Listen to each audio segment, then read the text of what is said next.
one of the first this spring, I guess. The sky's nice and blue and it's in the 60s, so for here that's pretty good. Haven't been able to make a lot of videos here lately. I've been busy, plus I took a couple-week vacation. I've been making videos about the vacation down at Daytona Bike Week, and we went to the Seal Museum, so I've been doing that. But today I wanted to get my Kubota around. My yard's just a total disaster. We didn't really have much of a winter, but for some reason I've just got debris everywhere. We did have a couple windstorms. My roof on my house is pretty bad, and here in the next month or two I've got all the steel. We're going to be replacing it. But so I've got a lot of shingles laying around the yard. I got a lot of branches. I actually had a tree come down during the windstorm, and that all happened while I was in Daytona. Luckily, I had a pretty good friend watching the place, and he took care of stuff for me, and we lost power, so my generator was on for a few days, and again, that all happened while we were in Daytona. So anyway, today, I'm going to be working on the Kubota here. I'm going to kind of de-winter it, get it pulled out here and get it into better light, but we're going to take the plow off of it. We're going to change the tires over from the knobbies I run, which are actually the original equipment tires, and then we're going to get the salt spreader out of the back, get the tailgate back on it. So anyway, I'll get it pulled outside here, and then we'll go over this Kubota and why I bought it and the features that are on it, and then a couple of secrets that I've done to it that I guess I'm going to go public with. So anyway, stay tuned. Thanks for watching.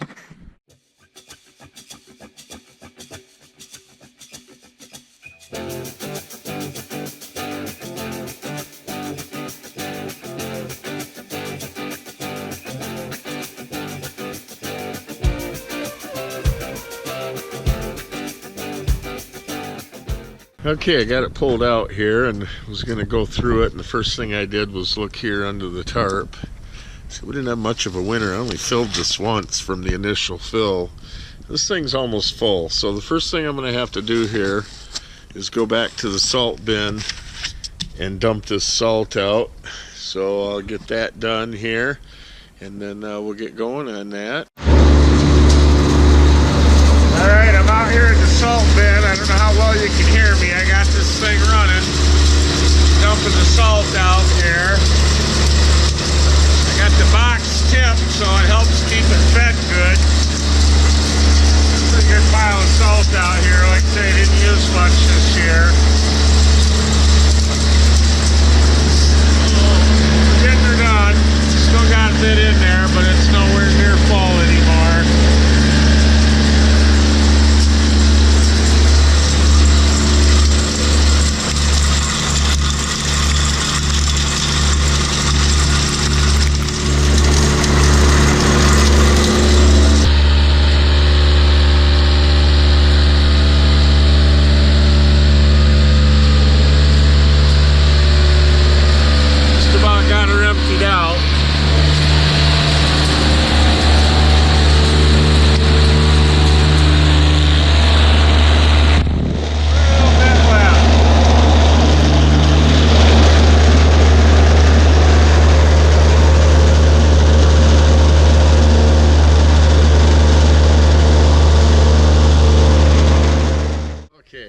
The salt bin all dumped out here. I'm gonna have to wash it. That's the one thing I don't like about having the salt spreader on here, is the rust that comes from the salt. But I get it washed up. I wanted to give you a little bit of background on this. It's a 2000, I think it's a 2013 Kubota RTV 1100. I actually had a John Deere Gator about picked out. Of course, with the John Deere, they come pretty naked, and pretty much everything, even including like a shield underneath to protect one of the axles, which you would think, might be kind of standard for something off-roading, and that's all extra. So, the base price starts out pretty good. But I'm a little bit of a gadget freak, and I like them equipped, you know, and so by the time I got done, it was up there. But let's pretend price didn't matter, because when I bought them, price wasn't the issue. Not that I've got tons of money, and I especially don't now that I've sold my shop, but you know, I wanted what I wanted, and it wasn't like one was $300,000 and one was $5. You know, they were within a few grand of each other. So anyway, I had a John Deere all picked out, and I had all the options that I wanted picked out, and you know, to get a full cab and stuff on those it's a little bit of a different thing. I'm a little bit of a sissy as I get old here, and I don't want to be cold when I'm out here plowing, and I don't want to be out here sweating when I'm hauling wood and things like that. So the enclosed cab on this was definitely a feature that I really liked, because it came standard with air conditioning and the heater. So anyway, I had this John Deere just about picked out, and I was going to buy it. I live out here in the country, here in Michigan, outside of a small town here, which is kind of a suburb, I guess, of Lansing. And it's John Deere country out here. I mean, you see some Case and, you know, a few other things like that, but it's primarily green out here. And so that's kind of why I leaned to the John Deere. But actually, it was one of my farm neighbors, in fact, one of the bigger ones, and they're really green. They have a lot of equipment, and it's all green. Told me to go look at the Kubota before I bought one, so I did, and I ended up buying the Kubota, and I'm going to show you why. Okay, obviously the first thing, you know, is the enclosed cab.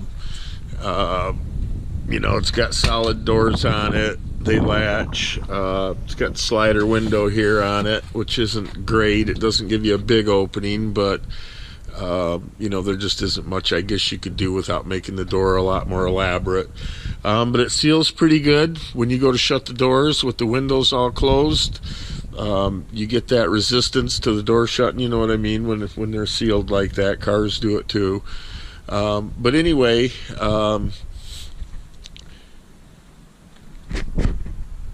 the cab was the biggest feature, I guess, that leaned me, or I should say one of the biggest features. You know, it comes, here's the controller for the salt spreader. But it comes standard, you know, with some of your, you know, it's got turn signals. That's the controller for it. Windshield wiper.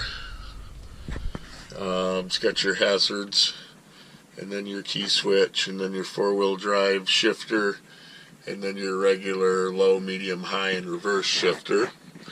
That's pretty much all standard. Got the rear view mirror. That I can't remember if it's standard or not. It seems like it was. The outside mirrors out here were definitely an add-on. I believe that the visors up here were also an add-on here. And then I've got the seat cover here that this was an aftermarket add-on here that covers the seat and the bench bottom, and then both of the headrests, kind of with the theme of the camo that it has.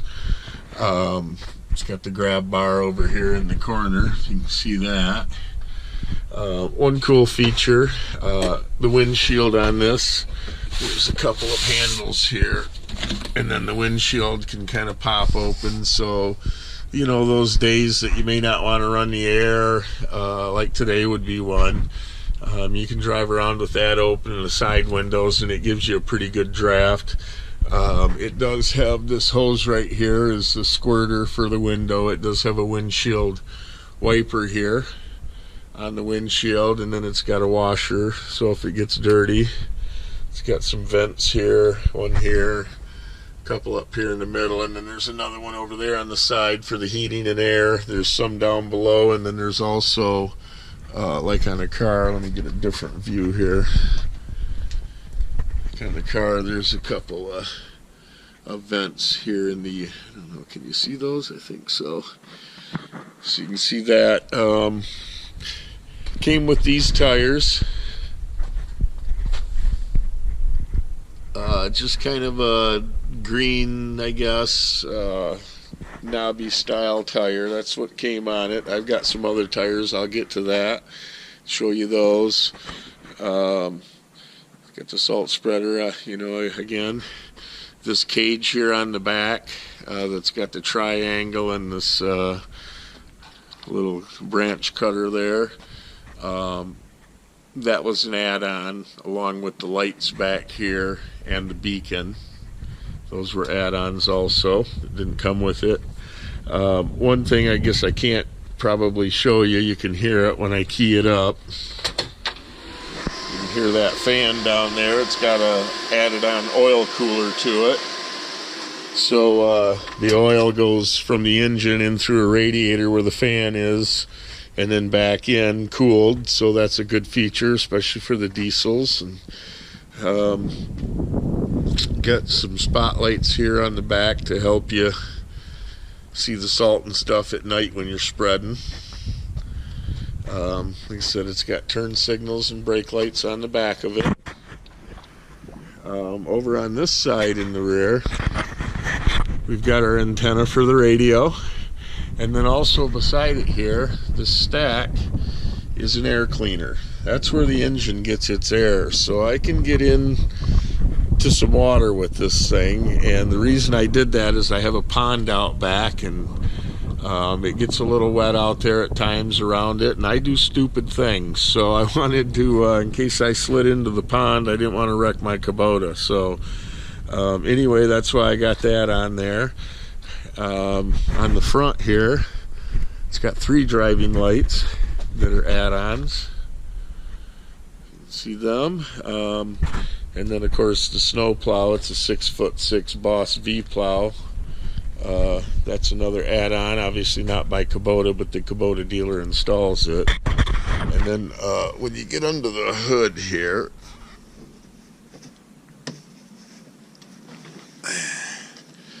yeah, let me get the windshield shut.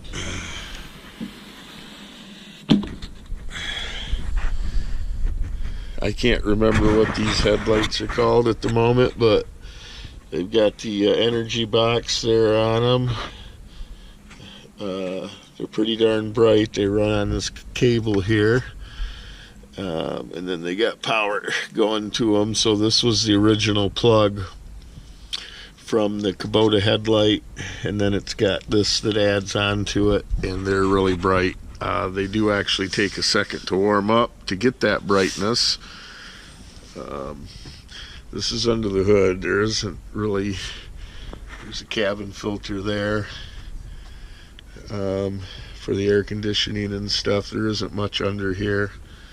Horn, air conditioning. This is the air conditioning stuff under here. Master cylinder for the brakes, and then you can see this is the air conditioning line here.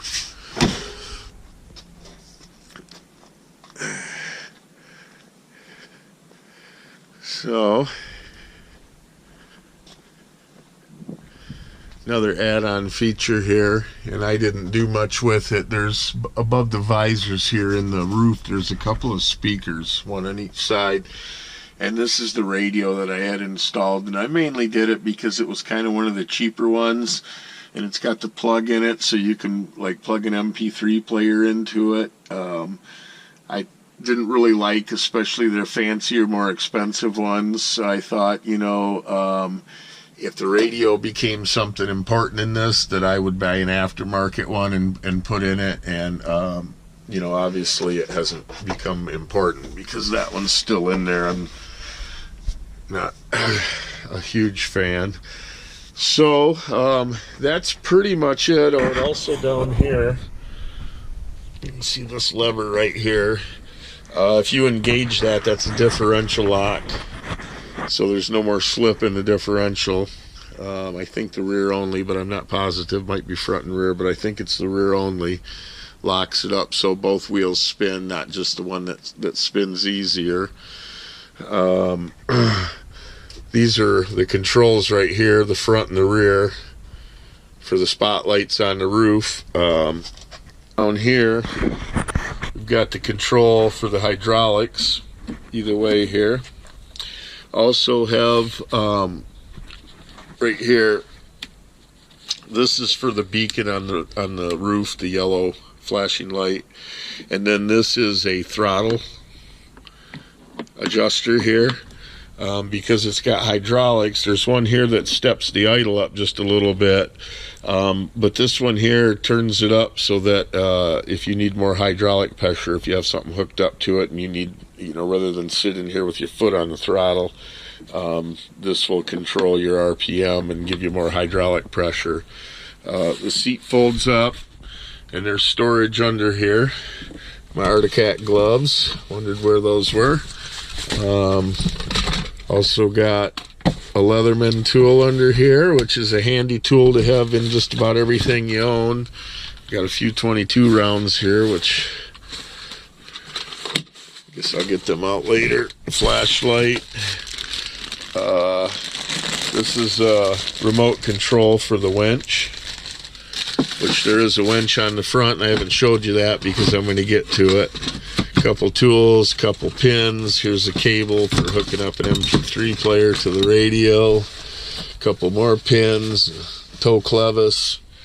That's what's under here. And then this pops up, just lifts right up, and the engine's underneath there. You can see that. I'm not gonna pull that out. It's a 3-cylinder diesel. What I will do here, we'll start it up. See the glow plug light right there that just lit up in the upper right corner. Run that for a little bit here. Oh, it won't start in gear. Okay, then I'm gonna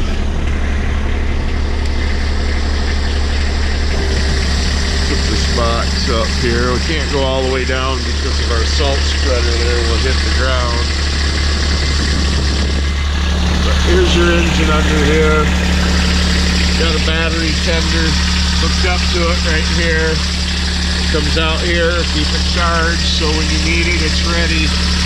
But it's a 3-cylinder diesel, and there's the transmission, and it is true hydraulics that runs it. Go over here to the other side.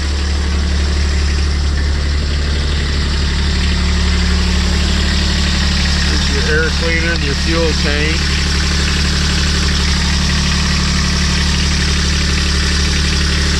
Upper back there. There's your backup alarm, is that little unit right there. I generally always tip the box up when I get fuel. It just gives you more room.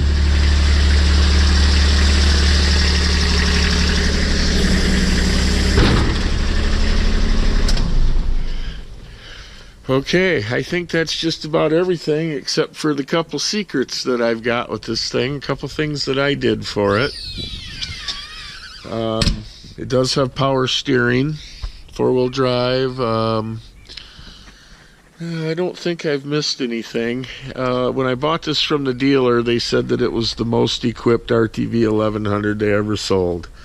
I've got 2 more sets of wheels that I got to get down from the loft. I'll show you those. Okay, here's the other tires. More of a aluminum type of wheel. These were extra, and along with the tires, more of a turf type design. Now I was going to show you the other tires, but I forgot. Both sets are on their own separate pallet, just like this set is. But basically, they're the regular tires that are on the Kubota out here. Fight the sun glare here a little bit for a second. They're just like these right here. Exact same tire, same wheel. See that right there? And then it's got those green wheels. The only difference with the other tires is I've got about 500 or 600 studs in each tire screwed in, like the ATV style studs. So if we have an ice storm or something, I don't care what you got. So I don't care, like I said, where you push snow. If you don't have some studs or some grab on that ice, you're not going to push any snow. So I have a set just in case we have an ice storm. We haven't had one yet. They still look brand new, but like I said, they've got about 500 or 600 studs in each tire, so that'll get me through the ice. Yeah, I think that's all the options except for two more things. One of them is I got a worn winch here on the front, and I'm going to show you here with the plow on and the plow off. But it's on there right now and it's working. It's all hooked up. You can see it in here.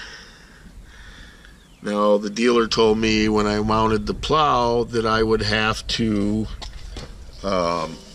take the winch off, and here's why. One of my secrets here. This bar right here,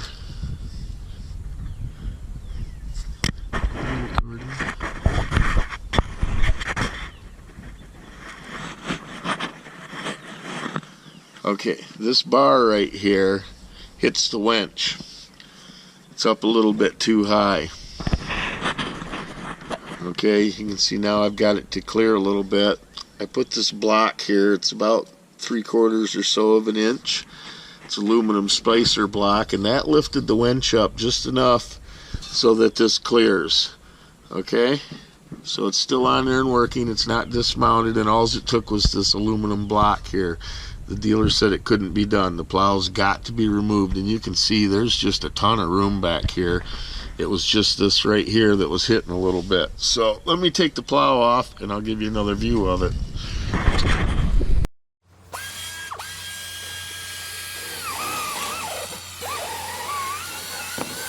Started filming this yesterday, and actually I filmed it all yesterday, which was much less windier than today.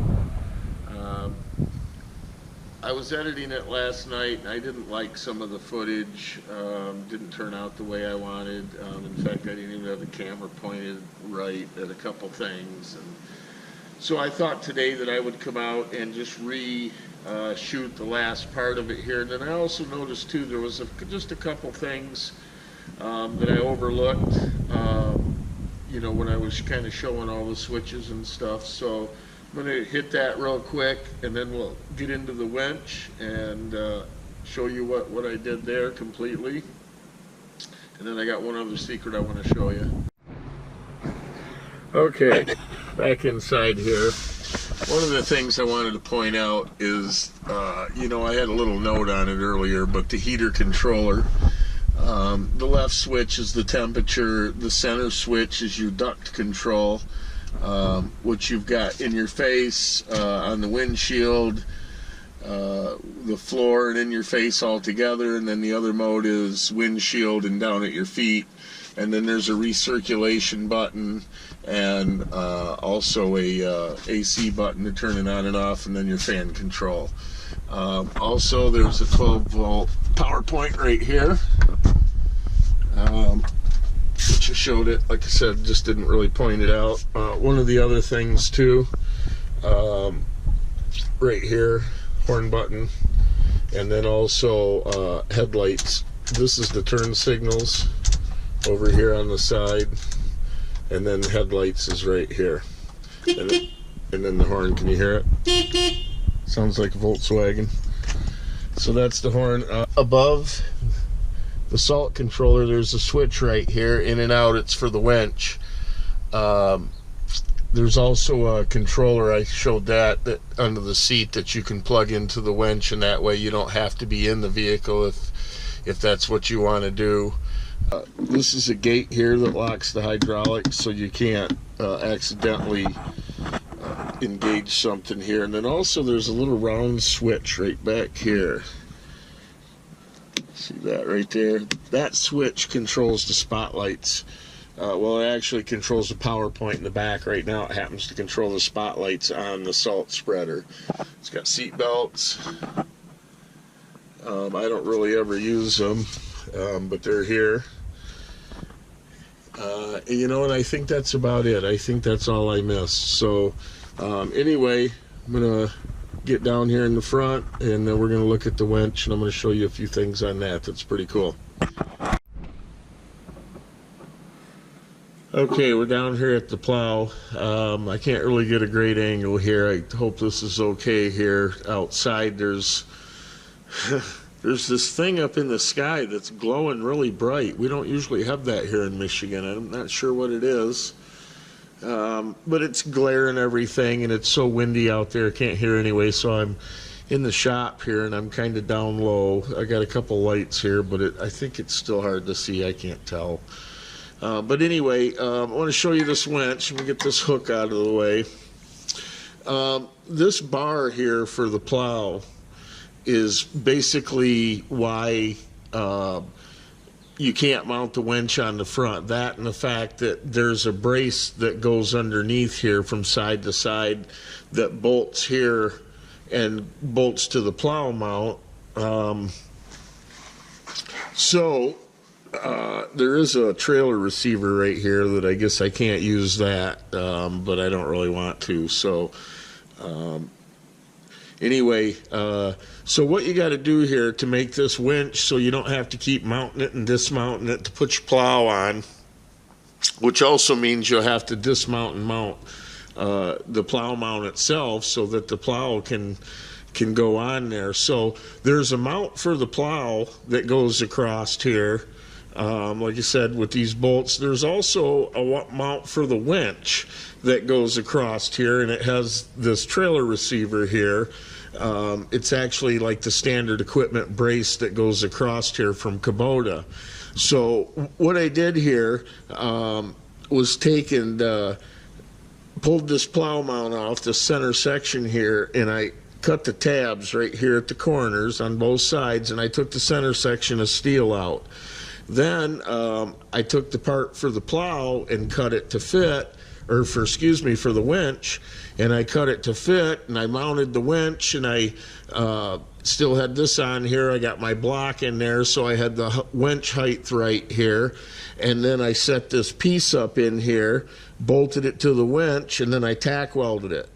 Then I pulled it all back out and I welded it all together, and then I bolted this piece back in. So that gives you, there's like a plate that sticks out in the front there, and that gives you that extension that you need to be able to mount the plow, which, like I said, was there from Kubota. You can maybe you can. There's a little brace that comes down here from it.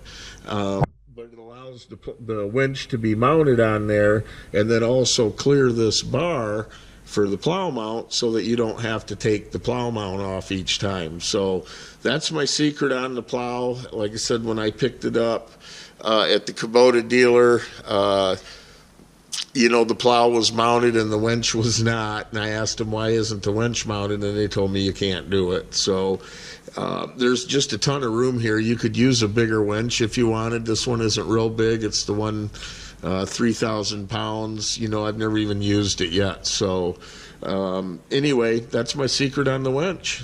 We'll move to my other secret here. Okay, this switch here on the dash controls a auxiliary hydraulic on the back that wasn't there. I had to cut this hole in the dash and mount the switch. Now this is an aftermarket kit that you can get from Kubota. I'm sure you can get it other places too. Probably Google it. I'm sure it comes up. But it's a kit you can get. They have like an aftermarket catalog stuff that's not made by Kubota, but Kubota says it's okay to mount this stuff, I suppose. So anyway, this is a kit that I bought through I'm pretty sure, well, I might have went on my own and bought it. I'm not sure, but I found out about it at the Kubota dealer, and yeah, I think I Googled it, found it much cheaper, same thing, so same brand and everything.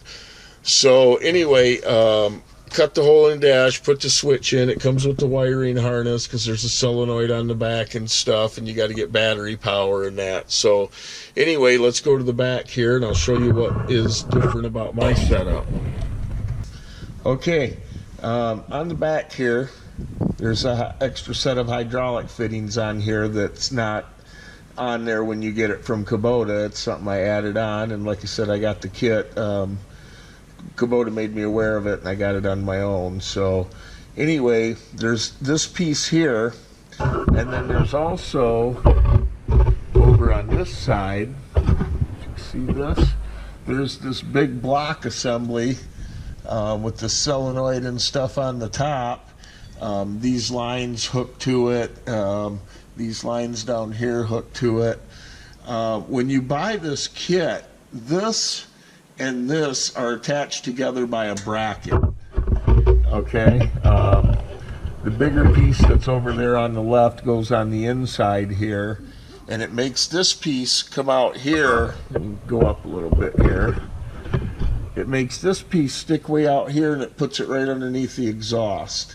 So kind of a flawed design there, and it hangs by, I don't want to say a cheesy bracket, but it looked to me with enough jiggling around of the machine that that bracket would probably eventually break, with all the weight hanging on it and the lines and stuff hooked to it.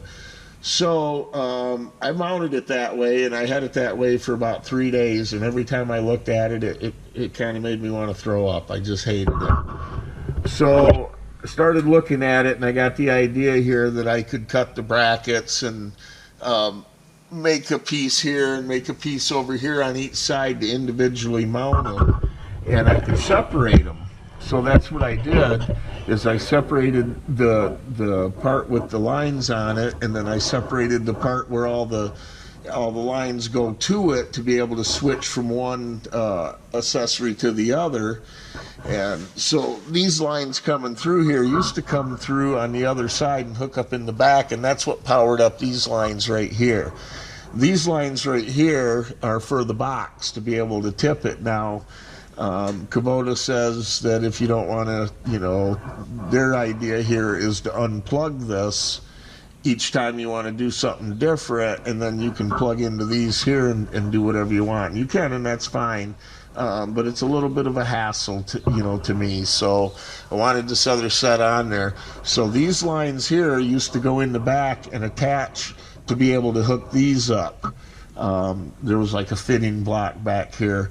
So basically I put this piece in here, and there's a line set that comes in right here, and it runs around the other side, and then it comes in over here, right here on the side, and that's what controls these. And then